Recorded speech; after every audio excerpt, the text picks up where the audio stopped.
Twelfth arts background होने के बाद आपने ऐसे कैसे सोचा कि मैं बीसीए में जाता हूँ? मेरा इंटरेस्ट जनरली जो जागा था वो जागा था गेमिंग से। खुद ही मैंने अपनी सी प्रोग्रामिंग की ट्यूशंस लगवाई थी। क्या आप जॉब साइड जाओगे, हायर स्टडीज के लिए एमसीए करोगे, एमबीए करोगे, या फिर बिजनेस साइड जाओगे? जॉब करना चाहूंगा क्योंकि उसमें मैं ये समझ पाऊंगा कि टीम के साथ कैसे वर्क करना है। कोई ड्रीम जॉब प्रोफाइल है या तो फ्रंट एंड तो फिर फुल स्टैक। या ड्रीम कंपनी है? एक है अमेजोन और एक है गूगल। तो स्टार्टअप्स के साथ भी काम करना चाहोगे? ड्रीम सैलरी पैकेजेस हैं जो आपको लगता है कि यार मेरे को इतना मिलना चाहिए स्टार्टिंग में? पहली मतलब ट्वेल्थ आर्ट्स बैकग्राउंड वाले स्टूडेंट जब बीसीए कोर्स में आते हैं तो उनको लगता है कि बीसीए कोर्स कैसे होगा, लेकिन आज मैं आपको मिलाने वाला हूं एक ऐसे आर्ट्स बैकग्राउंड के स्टूडेंट से जिन्होंने बीसीए में आते ही फर्स्ट सेमेस्टर में 3rd रैंक लाया अपनी क्लास में और वेब डेवलपमेंट जैसे सब्जेक्ट में 97 मार्क्स स्कोर किए आउट ऑफ 100। जी हाँ, उनका फर्स्ट सेमेस्टर बहुत ही अच्छा गया। तो आज का ये वीडियो आप सभी के लिए बहुत ही ज़्यादा इंटरेस्टिंग और मोटिवेटिंग होने वाला है, क्योंकि आज मैं आपको मिलाने वाला हूँ बीसीए 3rd सेमेस्टर के एक स्टूडेंट से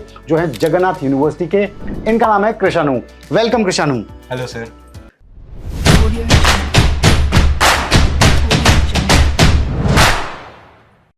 To get free career counseling, check the link in description box and pin the comment below. तो कृष्णु, ट्वेल्थ आर्ट्स बैकग्राउंड होने के बाद आपने ऐसे कैसे सोचा कि मैं बीसीए में जाता हूँ, कंप्यूटर एप्लीकेशन सीखूंगा, कोडिंग करूंगा, टेक में जाऊंगा? हालांकि आर्ट्स वाले स्टूडेंट्स तो थोड़े घबराते हैं कि यार हम इस कोर्स को कर भी पाएंगे या फिर नहीं। तो इसके पीछे क्या आपकी इंटरेस्ट था या कुछ और चीज़ थी, और आपको क्या लगता है फर्स्ट ईयर कंप्लीट होने के बाद क्या ये आपका सही डिसीजन था? मेरा इंटरेस्ट जनरली जो जागा था वो जागा था गेमिंग से। अच्छा। मतलब मेरे को गेम्स खेलना थोड़ा बहुत पसंद थे। अच्छा। तो मैं जब खेलता था तो मेरे को लगता था कि मैं ये खुद क्यों नहीं बना सकता। अच्छा। हाँ। हाँ। तो उसी के लिए फिर मैंने कई सारे गेम इंजन्स और वो सब सीखे, लेकिन फिर मेरे को पता चला कि इसमें कोडिंग इंपॉर्टेंट होती है। राइट। बिना कोडिंग के हम लोग जल्दी बहुत एफिशिएंट गेम नहीं बना सकते। ठीक है। तो फिर कोडिंग सीखने के लिए मैंने अपनी मदर से बोला। अच्छा। खुद ही मैंने अपनी सी प्रोग्रामिंग की ट्यूशंस लगवाई थी। अच्छा, आपने स्कूल टाइम में खुद आर्ट्स पढ़ाई कर रहे हो और खुद आपने ट्यूशन सी की लगा दी? हाँ जी। अच्छा, तो ये किसने बताया कि यार सी सीखनी है? एक्चुअली में सी जो है एक बेसिक लैंग्वेज होती है किसी भी, मतलब अगर आपको फील्ड में घुसना है टेक फील्ड में, तो सबसे बेसिक लैंग्वेज जो है वो सी होती है। राइट। उससे स्टार्ट करोगे तो आपको बाकी सारे लैंग्वेजेस बहुत ज्यादा इजी लगती है। राइट। तो इसलिए मैंने सी प्रेफर करी और उसी को सीखा। अच्छा। तो जब मैं कितने टाइम की ट्यूशंस ली आपने? मैंने अराउंड 3 मंथ्स। 3 मंथ्स की? हाँ जी। 11th क्लास में? हाँ जी। अच्छा। तो मतलब जब सीख रहा था तो मेरा इंटरेस्ट और जागने लगा कि जैसे उसमें पहले हमारा एक प्रोग्राम था हेलो वर्ल्ड था। हाँ। फिर धीरे धीरे उससे और बढ़े, हाँ। कैसे हम यूजर से इनपुट लेते हैं वो सब सीखा। अच्छा। तो उसमें मेरा इंटरेस्ट और ज्यादा जागने लगा। मतलब लॉजिक्स में आपको मजा आने लगा? हाँ जी। अच्छा।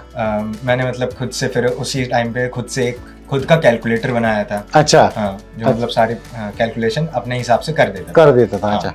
अच्छा। उसके बाद फिर मेरा जो ये डिसीजन था कि मतलब बीसीए लेने का, वो यहीं से आया था। मतलब आपको क्लियर हो चुका था कि अब मेरे को आर्ट्स के बाद टेक का एक ही रास्ता है, बीसीए। हाँ। तो वो मैं यही चूज करूंगा। हाँ, क्योंकि अब ना मेरे पास मैथ्स थी ना कंप्यूटर साइंस थी, तो मैं Right. किसी और फील्ड में जा नहीं सकता। बीटेक के लिए कंप्यूटर साइंस जरूरी होती है। हाँ, मतलब वहाँ पे पीसीएम बैकग्राउंड से चाहिए आप। वो तो चाहिए रहता है। राइट। तो इसलिए तो फिर मेरे को बीसीए ऑप्शन दिखा कि मैं एंट्रेंस ले सकता हूँ वो उसमें डायरेक्टली tech भी में। ले सकते हैं। हाँ। हाँ। राइट। तो फिर मैंने बीसीए प्रेफर किया, उसमें गया मैं बीसीए में।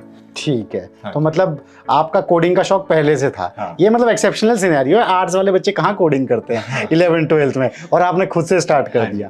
तो बहुत ही अच्छी लर्निंग है स्टूडेंट। देखो कि अपने इंटरेस्ट को ना 11th में ही आइडेंटिफाई कर लिया। बहुत कम होता है ऐसा कि हम अपने इंटरेस्ट को इतना जल्दी आइडेंटिफाई कर लेते हैं। तो अगर आपको भी लगता है कि आप ऐसा अपना इंटरेस्ट आइडेंटिफाई कर पा रहे हो, टेक की चीज़ें पसंद आ रही है, तो डेफिनेटली बीसीए एक अच्छी चॉइस है। अब नेक्स्ट, जैसे कि हम फर्स्ट ईयर में आ गए, आर्ट्स बैकग्राउंड वाला बच्चा एक आ गया, राइट? अब वहाँ पे क्या होता है, उसको लगता है कि बहुत सारे बच्चे होते हैं वो आपकी तरह नहीं होते, राइट? कि जिन्होंने कंप्यूटर साइंस की कोई चीज़ पढ़ी हो, राइट? तो उनको मुश्किल आती है, ठीक है? तो आपको जब कोडिंग की चीज़ें आई, राइट, तो आपको ये जो ट्यूशंस थी सी की या आपने जो चीज़ें पढ़ी थी, इसने कितना हेल्प किया? आपको कितना फ़र्क लगा दूसरे बच्चों से और खुद में? मेरे को मतलब जनरली क्या होता है कि जब बच्चा आता है हाँ। तो वो कोडिंग से डरने लगता है कि इसमें ये क्या है, ये कैसे आउटपुट आ गया, हाँ। ये सब क्या आ गया, मतलब हाँ। एकदम से जो वो हाँ। एक्सप्लोजर हो जाता है हाँ। उसकी वजह से। हाँ। तो मेरे साथ ये सब चीज़ें नहीं हुई थी। अच्छा। मेरे साथ मतलब मेरे लिए तो हैबिचुअली था, क्योंकि मैं उसमें घुस ही गया था। आपको तो पहले से हाथ हाँ। बैठा हुआ था। हाँ, हाँ। तो वही तो मतलब था कि मतलब जैसे ये मेरे दोस्त भी थे, हम्म।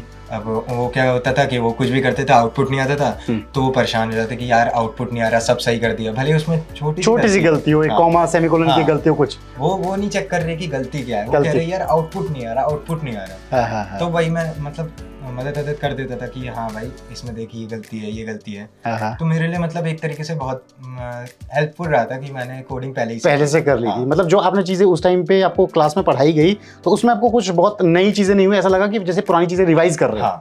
ठीक है। तो आपने वेब डेवलपमेंट में भी मैंने सुना कि 100 में से 97 स्कोर किया। हाँ जी। तो ये भी आपने पहले थोड़ा बहुत कर रखा था कि ये आपने फर्स्ट ईयर में ही रहा? नहीं, ये मैंने मतलब 12th में जब मैं था तो बीच में हमारी वो गर्मियों की छुट्टियां पड़ रही थी। अच्छा। तो उस टाइम पे मतलब मैं सोचा कि सी के अलावा भी और भी तो कोई लैंग्वेज जैसे वेब है। अब मेरा एक दोस्त था, उसने कहा था कि यार मेरे को जो है वेब डेवलपमेंट सीखनी है। अच्छा। तो मैंने सोचा वेब डेवलपमेंट होती क्या है, एक बार थोड़ा सा सर्च करके देखते हैं। अच्छा। तो वही मैंने सर्च किया और वो सब देखा। हाँ। तो मेरे को लगा कि एक बार ट्राई करके देखते हैं कि कैसी है, क्या पता इंटरेस्ट आ जाए। इंटरेस्ट है। तो फिर मैंने ट्राई किया, मैंने वेबसाइट बनाई थी लेकिन पब्लिश नहीं करी, क्योंकि मेरे को उस टाइम पे इतनी नॉलेज नहीं थी इन सब चीज़ों की। अच्छा। तो मैंने बनाई उनको, उसमें मैंने डाला था, एनिमेशन भी डाला था, लेकिन फिर 12th की वो बोर्ड की थी, इसलिए फिर मेरा छूट गया था। तो उससे मेरी प्रैक्टिस छूट गई थी। अच्छा। हाँ। और फिर जब वो सारी चीजें फिर जब एक बार बंदा कर लेता है तो उसके एक्सपीरियंस आ जाता है। हाँ, उसको थोड़ा पता होता है कि ये चीज ऐसी थी। हाँ। तो वही चीज उसी का मेरा एक रिवीजन होने लग गया था। अच्छा। अब रिवीजन हुआ तो फिर स्कोर तो अच्छे आएंगे। मेरे को लग रहा है आप क्लास में काफी सभी आपको ये अप्रोच करते होंगे जबकि वो हेल्प चाहिए होती है कोडिंग से रिलेटेड, ऐसा रहता है क्या? हाँ, ज्यादातर लोग मतलब अप्रोच करते हैं। चलो यार, बहुत बढ़िया। नेक्स्ट मैं आपसे पूछना चाहूंगा कि BCA के ऑलमोस्ट 3rd सेमेस्टर में हो, 3 सेमेस्टर आपके और बचे हैं, राइट? उसके बाद आपकी प्लेसमेंट शुरू हो जाएंगी, आप अप्लाई करना शुरू कर दोगे। तो क्या आप जॉब साइड जाओगे, हायर स्टडीज़ के लिए MCA करोगे, MBA करोगे, या फिर बिजनेस साइड जाओगे? क्या प्लान है आपका, क्या स्ट्रैटेजी आगे? पहले तो मतलब मैं एक जॉब करना चाहूँगा, क्योंकि उसमें मैं ये समझ पाऊँगा कि टीम के साथ कैसे वर्क करना है, उसमें कैसे प्रोजेक्ट्स हम हैंडल कर सकते हैं, कैसे हम क्लाइंट के साथ डील कर सकते हैं। ये सब चीज़ें भी मैं एनहांस करना चाहूँगा, क्योंकि देखिए मोटिव तो यही है कि बिजनेस साइड का। बट जॉब से हमें उस चीज़ के लिए में नॉलेज मिलेगी, एक्सपीरियंस मिलेगा। राइट। आपको इंडस्ट्री एक्सपीरियंस चाहिए। इंडस्ट्री का एक्सपीरियंस चाहिए होगा, ताकि मैं अपने बिजनेस मतलब जो हमारा बिजनेस है उसे मैं ग्रो कर सके। तो आपको क्या लगता है जॉब कितना टाइम करोगे फिर आप इस एक्सपीरियंस के लिए, कितना टाइम दोगे जॉब में? मेरा टाइम जो है, मैं पहले तो यही सोच रहा हूँ कि फर्स्टली 1-2 साल मैं दूं। अच्छा। उसके बाद थोड़ी सी मतलब हायर स्टडीज का मैं देख रहा हूँ। अच्छा। क्योंकि मेरे को हायर स्टडीज में मैनेजमेंट साइड जाओगे कि MC में टेक साइड ही करोगे? मैं टेक साइड करूंगा, क्योंकि मेरे को टेक्निकल ज्यादा स्किल सेट करना है आपको। ठीक है। क्योंकि मेनली जो मेरा काम रहेगा वो टेक्निकल का रहेगा। ओके। जो बिजनेस है उसे मैं टेक के मतलब टेक साइड मैनेज करोगे उसका आप। ओके। तो उसके लिए मैं MCA ही प्रेफर तो 2 साल आप जॉब में जाओगे, फिर थोड़ा हायर स्टडीज करके उसको इम्प्लीमेंट करोगे अपने बिजनेस में। तो ये प्लान है आपका। ठीक है। और जॉब में जैसे जाओगे तो कोई ड्रीम जॉब प्रोफाइल है, या ड्रीम कंपनी है, या ड्रीम सैलरी पैकेजेस हैं जो आपको लगता है कि यार मेरे को इतना मिलना चाहिए स्टार्टिंग में, और मेरे को इस जॉब प्रोफाइल पे काम करना होता है ना, किसी को वेब डेवलपर बनना है, किसी को फुल स्टैक डेवलपर बनना है, किसी को डेटा एनालिस्ट बनना है। तो ऐसा कोई जॉब प्रोफाइल है जिसको आपने सोच रखा है कि मैं इसमें जाऊंगा? मेरा जॉब प्रोफाइल बेसिकली 2 हैं। एक है या तो फ्रंट एंड, या तो फिर फुल स्टैक का। अच्छा। हाँ। अच्छा। क्योंकि मतलब मेरा जो है ना मेनली फ्रंट एंड में डिजाइनिंग होती है, जो मेरे को अच्छी लगती है। अच्छा। और फुल स्टैक में होता है लॉजिक्स। हाँ, कि मतलब जैसे हम लोग किसी भी वेबसाइट को खोलते हैं तो उसमें ये बटन क्या करेगा, हाँ। कैसे 3D मॉडल इंसर्ट करें ताकि वो एनिमेशन टाइप्स। राइट। तो मेरे को इन दो ही के लिए। और जो रही सैलरी की बात, तो पहली मतलब मेरा 8 to 10 lakhs का है। अच्छा, मतलब इतना मिलना चाहिए। हाँ। अच्छा, तो सेटिस्फैक्टरी रहेगा। हाँ। अच्छा, अगर मतलब 5-6 लाख मिलेगा तो कम लगेगा, थोड़ा कम तो लगेगा, मतलब इतना बड़ा आ रहा हूँ तो अच्छा, थोड़ा तो ठीक है। और कोई ड्रीम कंपनी, कोई यार इसमें कंपनी में जॉब करना है? ड्रीम कंपनी मेरी एक है Amazon। अच्छा। हाँ। और एक है गूगल। अच्छा। और अगर चलो कोई एवरेज कंपनी यार यहाँ पे भी मिल जाएगा तो भी चलेगा? एवरेज तो फिर कोई सी भी हो जाए, जैसे एशिया टेक है और ये सब है। अच्छा। हाँ। ये भी चलेगा। हाँ। तो स्टार्टअप्स के साथ भी काम करना चाहोगे कि अगर स्टार्टअप में अपॉर्चुनिटी मिलती है जहाँ पे काम बहुत ज़्यादा होता है और आपके पास मतलब सीखने को बहुत कुछ होता है, राइट? लेकिन वहाँ पे एम्प्लॉय स्ट्रेंथ कम होगी, लोग कम होंगे, इंफ्रास्ट्रक्चर कम होगा, तो स्टार्टअप्स में अगर अपॉर्चुनिटी स्टार्टअप्स में अपॉर्चुनिटी मिलेगी तो मैं जाऊंगा, क्योंकि स्टार्टअप्स मेरे को ये समझा देगा कि किसी भी बिजनेस को शुरुआत से कैसे जीरो से पहुंचाना है, पूरा एक होलसम पिक्चर दे देगा। अब एक आखिरी क्वेश्चन जो हमेशा मैं पूछता हूँ, आपकी क्या एडवाइस रहेगी आर्ट्स बैकग्राउंड वाले बच्चों के लिए जो बीसीए करना चाहते हैं? किन बच्चों को आना चाहिए, किन के लिए सही है और किन को नहीं आना चाहिए? क्या वो पैरामीटर्स हैं? सबसे पहले तो मतलब बच्चे अपने आप को खुद ये देखें कि उनका इंटरेस्ट है कि नहीं। हाँ। जैसे मैंने अपने आप को ब्रशअप किया था, राइट, उसी तरीके से वो भी देखें कि मतलब जैसे चलिए ठीक है, मेरे को तो पता था कि मेरे को कोडिंग करनी है, राइट, मेरा तो वो था, पैशन था, राइट, बट वो लोग ये कर सकते हैं कि जैसे यूट्यूब से सीख लें, राइट, तो उन्हें समझ में आ जाएगा उन्हें मजा आ रहा है कि नहीं आ रहा है, राइट, वो इन सब चीजों का इस्तेमाल कर सकते हैं। ऑनलाइन प्लेटफॉर्म में जो कई सारे फ्री कोर्सेज देते हैं, राइट, वो उनका इस्तेमाल कर लें, उन्हें ये समझ में आ जाएगा कि उन्हें करनी है कि नहीं करनी है। हाँ, मतलब वही बात है कि आपको ये फिगर आउट करना पड़ेगा, रादर देन डायरेक्ट जंप कर रहे हो बीसीए कोर्स में, उससे पहले अगर ये डिसाइड कर लेंगे तो आप शायद एक गलत कोर्स चूज करने से पहले बच जाएंगे। राइट। तो अगर एक बार आ जाते हैं, क्या लगता है आपको कितना इजीली फर्स्ट ईयर कर पाएंगे? फर्स्ट ईयर इजीली तो वो क्या है, मैंने तो किया है, तो मेरे मतलब मैंने कोचिंग करी है, तो इसलिए मेरे लिए तो बहुत ईजी रहा।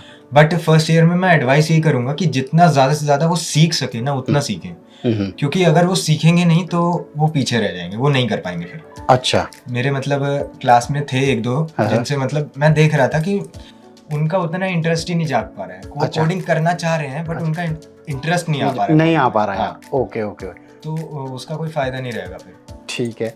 और लैपटॉप का कितना यूज रहता है अभी बीसीए कोर्स में, कितना इंपॉर्टेंट है फर्स्ट ईयर से ही? लैपटॉप तो है, बहुत जरूरी है ना, चाहिए रहेगा। हाँ, मतलब अगर आप मोबाइल में कोड करना चाहोगे भी तो वो उतना आप उतना कुछ सीख नहीं पाओगे जितना आप लैपटॉप में करके सीख सको। आपको मतलब क्योंकि आपका एक तो टाइपिंग स्पीड होनी चाहिए। राइट। हाँ, क्योंकि मतलब आपका ये देखा जाता है कि आपका कोड कितना मिनिमाइज है और कितना ज्यादा आप स्पीडली उसे कर पा रहे हैं। अब हजारों लॉजिक, एक ही चीज को करने के हजारों लॉजिक होते हैं, लेकिन आप कौन सा चुन रहे हो, वो जो आप चुन रहे हो कितना फास्ट है। हाँ, कितना फास्ट है और कितना एफिशिएंट है। हाँ। क्योंकि टाइम और स्पेस, यही दो चीजें मायने रखती हैं आपकी टेक्निकल में। हाँ। बिल्कुल बिल्कुल, कितना जल्दी आप रिजल्ट दे रहे हो, कितना करेक्ट रिजल्ट दे रहे हो। राइट। आई होप स्टूडेंट्स आपको बहुत